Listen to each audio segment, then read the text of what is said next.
경기 성남시가 대장동 민간업자들의 재산 5,600억 원을 묶어두는 절차를 밟았었죠.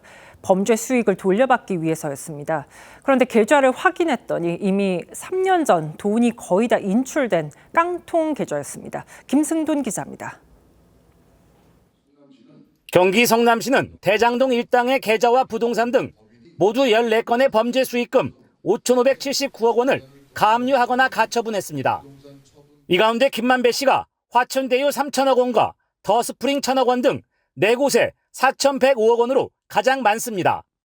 하지만 알고 보니 화천대유 관련 계좌에 7만 원 등 겨우 185만 원 정도만 남아 있었습니다.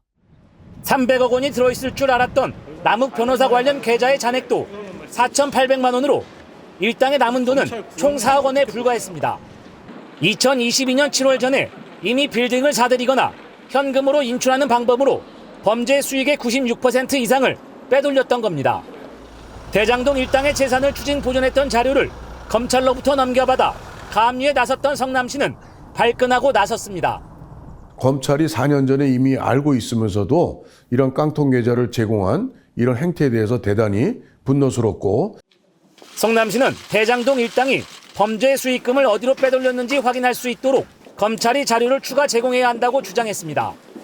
하지만 검찰은 성남시가 오해를 한 것 같다며 나머지 추징 보전 결정문 14건은 법원에 열람을 신청해서 확인할 부분이라고 밝혔습니다. TV조선 김승돈입니다. 네, 경기 성남시가 대장동 일당들의 범죄 수익을 환수하기 위해 관련 재산 약 5,600억 원 가압류에 나섰다는 소식 전해드렸는데요. 그런데 김만배 씨와 남욱 변호사가 검찰이 동결한 약 2천억 원의 재산을 풀어달라고 법원에 청구한 것으로 확인됐습니다. 김승동 기자가 취재했습니다.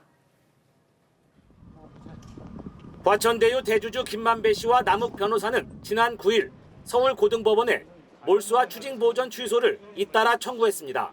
재판을 받는 동안 범죄 수익을 숨기거나 빼돌리지 못하도록 검찰이 몰수하거나 추징한 약 2천억 원의 재산을 풀어달라는 겁니다. 이들이 취소 청구를 한 건 검찰이 1심 판결 항소를 포기하면서 김 씨에게 부과된 428억 원만 추징금으로 확정됐기 때문입니다. 법원이 추징 보전 해제 청구를 받아들이면 김 씨 등은 재산 처분이 가능해집니다. 하지만 이들의 범죄 수익 찾기가 뜻대로 될 가능성은 희박합니다. 성남시가 민사소송을 제기한 데다 계좌와 부동산 등 14건, 약 5,600억 원에 대해 법원에 가압류를 신청해 상당 부분이 동결됐기 때문입니다. 법원은 남 변호사와 정영학 회계사 관련 8건의 재산 약 1,060억 원의 가압류를 인용했습니다. 또 김 씨 관련 재산 4건 가운데 3건 등 4,100억 원에 대해서는 가압류 전 단계로 성남시에 담보를 제공하라는 명령을 내렸습니다. 그대로 묶어두기 위해서 우리가 신속하게 발빠르게 대처를 한 것입니다.